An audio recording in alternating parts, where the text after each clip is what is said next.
जी definitely, ये देखिए जो भी ट्रेड रिलेटेड डिसलोकेशन, जैसे हमने कॉपर के केस में भी देखा था कि बहुत वहां पे तो ऑलमोस्ट 25-30% का प्रीमियम आ गया था।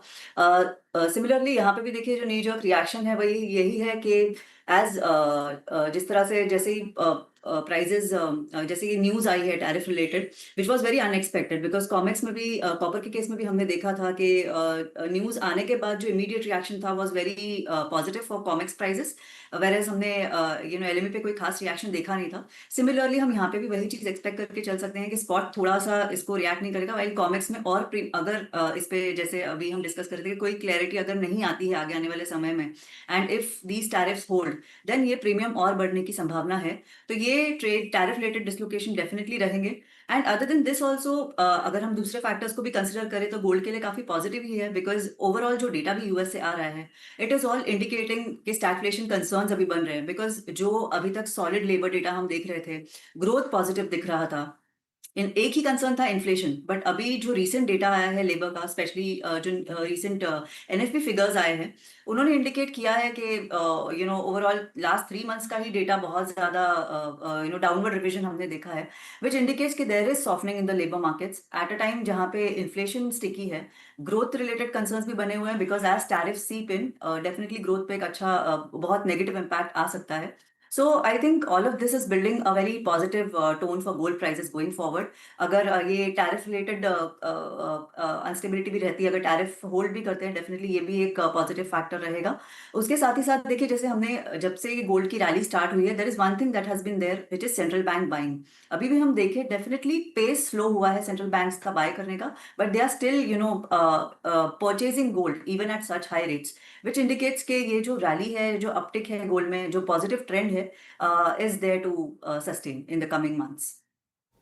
हम्म। कायनात, साथ ही साथ बेस मेटल्स में अब यहाँ पर क्या सेंस बनती हुई नजर आ रही है, क्योंकि कुछ प्रॉफिट टेकिंग है, बाजार काफी नर्वस है, अनसर्टन है, और जैसे चिराग भी कह रहे थे कि रोजाना कुछ ऐसी डेवलपमेंट है and keeping pace for this एक मुश्किल काम होता जा रहा है। तो मेटल्स में अब यहाँ पर क्या करने की राय है? मेटल्स में देखिए पॉजिटिव ही लग रहा है trend, because specifically I think जो ट्रम्प और यूएस और चाइना के बीच में जो ऑप्टिमिज्म दिख रहा है कि ट्रेड जो टेंशन्स बहुत ज्यादा बिल्ड हो गई थी, शायद वो टेंशन्स ईज हो जाएंगी, क्योंकि मीटिंग लाइंड अप है। एंड देन डॉलर रिलेटेड जो वीकनेस है, वो भी डेफिनेटली मेटल्स के लिए थोड़ा पॉजिटिव है। ट्रेड रिलेटेड जो डिसलोकेशन होना था वो ऑलरेडी हो गया है, and markets are now certain कि किस कौन से फॉर्म ऑफ मेटल पे टैरिफ लगा है। So all of that is done with, and now I feel कि थोड़ा यही जो dollar weakness, rate cuts, and specially अगर हम कॉपर की बात करें, सप्लाई डिस्ट्रप्शन कंसर्न्स भी हैं चिली से, माइनिंग कंसर्न्स है, तो उसके कारण मुझे लगता है थोड़ा सा एक पॉजिटिव ट्रेंड बना रह सकता है। एंड ओवरऑल जो अभी जो मीटिंग भी होगी उससे भी, उसमें भी काफी एक ऑप्टिमिस्टिक लग रहा है।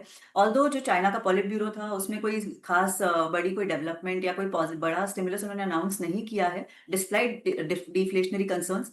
बट अगर ये ट्रेड टेंशन ईज हो जाती है और डॉलर से सपोर्ट मिलता है, एंड स्पेसिफिकली अगर कॉपर का ही हम देखें तो बहुत सारे सप्लाई डिस्ट्रप्शंस है। सो आई फील कि ये सारी चीजें हैं जो थोड़ा सा मेटल प्राइसेस के लिए सपोर्टिव ही रहेंगी आने वाले समय में। So definitely buy on dips की स्ट्रैटेजी करनी चाहिए when it comes to metals. एक फाइनल वर्ड यहाँ पर क्रूड ऑयल प्राइसेस पे, कायनात, बिकॉज 5% की गिरावट इस हफ्ते में अब दर्ज की जा चुकी है।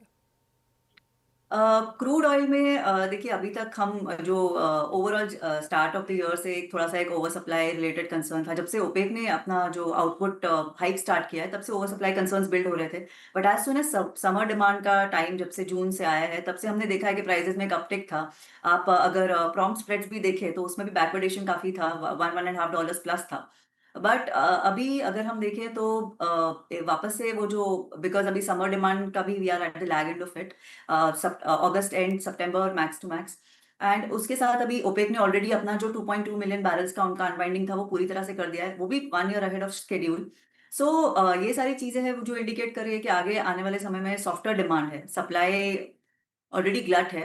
बिकॉज ओपेक ने जितने आउटपुट हाइक्स अनाउंस किए हैं, उन्होंने उसको पूरी तरह से इम्प्लीमेंट भी नहीं किया है अभी तक। तो अब जब वो इम्प्लीमेंट होंगे तो it is going to be even more adding to supply concerns, supply glut concerns to say that. So ये सारी चीजें हैं जो थोड़ा सा क्रूड प्राइसेस को थोड़ा सा अभी वीकनेस ही लग रहा है थोड़ा सा प्राइसेस में। बिकॉज मेन जो यूएस रशिया है, यूएस रशिया के जो टॉक्स है, अगर उसमें से कुछ पॉजिटिव निकल के आता है then definitely takes away one of the biggest support for crude oil prices in the new term. So और प्रेशर बनता हुआ नजर आ रहा है क्रूड ऑयल प्राइसेस में। एंड आई थिंक 5400 के लेवल्स तक हम देख सकते हैं। 5400 पहले 5500 का लेवल रहेगा, and if it breaks that then 5400 is definitely हम हमें देखने को मिल सकता है। सो फिलहाल क्रूड में थोड़ा सा सेलिंग प्रेशर हमें लग रहा है अभी। यानी कि और गिरावट यहाँ पर गहराती हुई नजर आ रही है। आपको याद दिला दें कि जिस तरह की गिरावट इस हफ्ते में देखने को मिली है, कच्चा तेल 1 महीने के लोज पर है और ये शायद वर्स्ट वीकली डिक्लाइन है जो हमने पिछले 2-3 महीने में कच्चे तेल में आता हुआ देखा है। वेल, इसी के साथ कायनात, बहुत शुक्रिया साथ जुड़ने के लिए। एक ब्रेक का भी समय है।